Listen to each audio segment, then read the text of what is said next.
said you believed in small government, so explain the squads.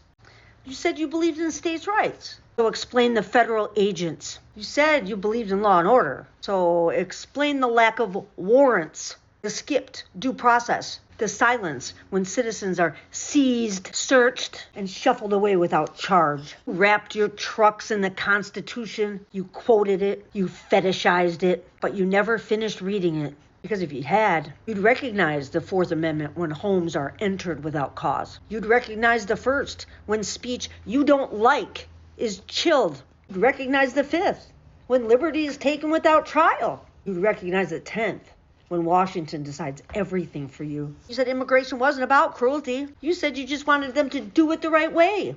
But now you cheer when ICE enters churches, schools, courthouses, while they're literally doing it the right way. Places this country once agreed were off limits because we were not monsters.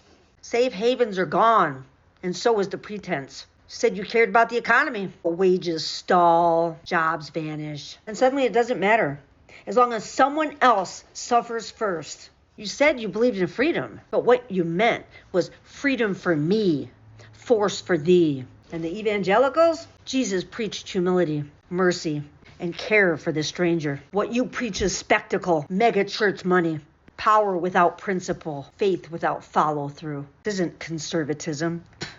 It's convenience, not conviction, compliance, not values, vengeance, not patriotism, performance. So don't say this is who you've always been. Say the truth. You traded principles for permission, the Constitution for control, liberty for the illusion of dominance.